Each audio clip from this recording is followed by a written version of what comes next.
Olá, aqui é o professor Rafael Marrom e a aula de hoje é sobre frações. Mas o que vamos falar de frações hoje? Hoje nós vamos falar como se lê e a classificação das frações. Então me acompanhe aqui. Eu trouxe aqui exemplos de frações, certo? E quando nós olharmos para ela, como é que nós vamos chamá-la? Ou quando tiver uma pergunta numa questão, como essa pergunta vai ser feita, ou seja, como eles vão expressar esses números que são relativos às frações. Acompanha comigo, eu coloquei aqui um exemplo. O primeiro exemplo é quando está 1 sobre 2, que nós chamamos de 1/2. Então vamos escrever aqui 1. Deixa eu apagar aqui que ficou meio fraco. Vou colocar de novo 1/2. Isso. Agora nós temos o exemplo 2 sobre 3, que é chamado de 2/3. 2/3. Aqui nós temos também 3 sobre 4. Então como nós vamos chamar? 3/4.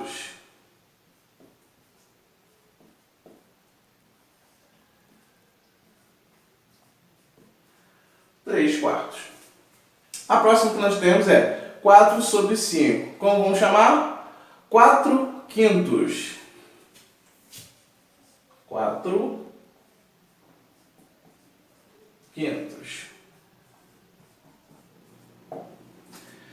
E agora nós temos também 5 sobre 6. Como vamos chamá-lo? 5/6. 5/6. E 6 sobre 7, 6/7. 6/7. O próximo número que colocamos aqui como exemplo é 8 sobre 9, que é 8/9. 8/9. O próximo é 9 sobre 10. Chamamos de 9/10.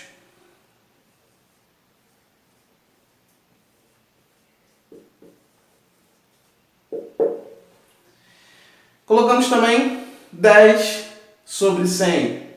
Chamamos de 10 centésimos.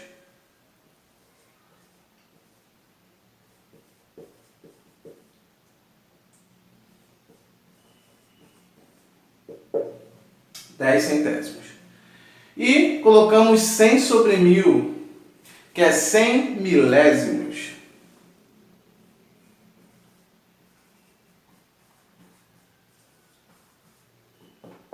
E por que não colocamos todos esses exemplos? É porque, por exemplo, você vai poder substituir um número para o outro, mas vai seguir a mesma linha.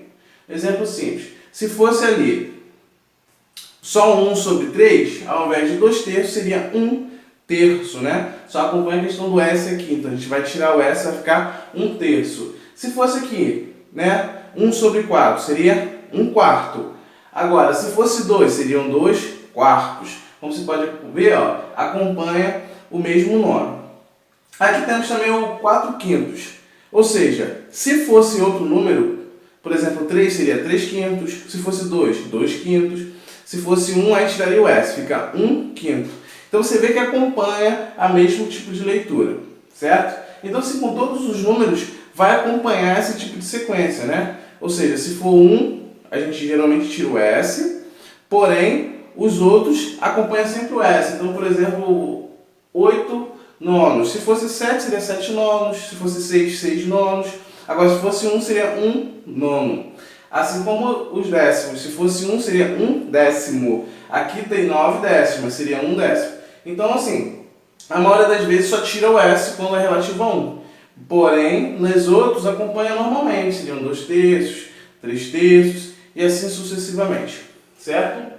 Eu também me propus a falar nessa aula sobre o quê? Os tipos de frações. Como é que a gente classifica as frações e o nome que nós damos a elas. Acompanhe aqui comigo. Chamamos de fração própria numa fração quando o numerador ele é menor que o denominador.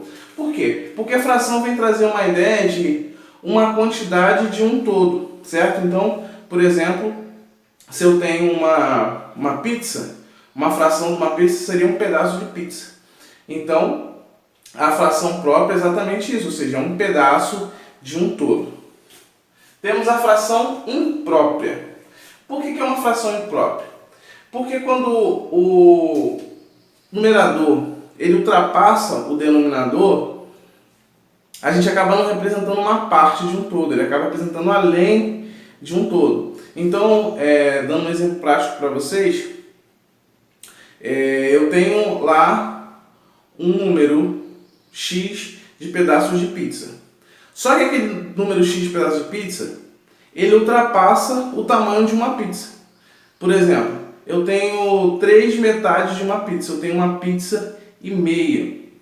Se eu fosse definir esse número em fração, seria o seguinte: se cada parte é a metade de uma pizza, né? Então eu teria como? Vou colocar aqui embaixo para vocês. Eu tenho aqui uma pizza, então cada pedaço é metade de uma pizza.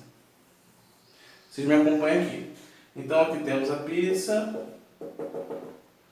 e aqui a pizza, ok? Aqui são 2 metades mais uma. Então é de tamanho impróprio porque a gente não está pegando um pedaço de uma. A gente está pegando 3 pedaços que ultrapassam o tamanho de uma pizza. Então por isso que chama de fração imprópria, porque ultrapassa o valor de uma unidade daquilo que a gente está dividindo. Outro tipo de fração que nós colocamos aqui que é chamada de fração aparente. E o que é uma fração aparente? Porque, nesse caso, o numerador ele é um múltiplo do denominador. Então, como o numerador é um múltiplo do denominador, ele também vai dar inteiros, né? Ele não vai dar parte de nada. Um exemplo simples para vocês. Se eu tenho 4 laranjas divididas por 2, vão ser o quê? Uma fração 4 sobre 2. Certo? Então, eu tenho 4 pedaços de uma laranja que foi dividida por 2. Então, a laranja foi dividida por 2, né? A laranja foi dividida em 2 e eu tenho 4 pedaços de meia laranja. Vai dar 2 laranjas. Então, você vê que não foi representado um pedaço de nada. Na verdade, foi representada 2 laranjas ali, porque eu tenho uma laranja que foi dividida em 2, só que eu tenho 4 partes dessa. Se eu tenho 4 metades de uma laranja, eu tenho 2 laranjas. Então isso não mostra um pedaço de um todo, mostra 2 partes inteiras. Então assim, é por isso que chamamos ela de fração aparente, porque ela não dá uma parte de um todo, certo? Se você gostou, se essa aula for útil, dá um like, compartilha, se inscreve no canal. Vão ter muito mais aulas de matemática para ajudar você a superar os seus desafios. Até a próxima e muito obrigado.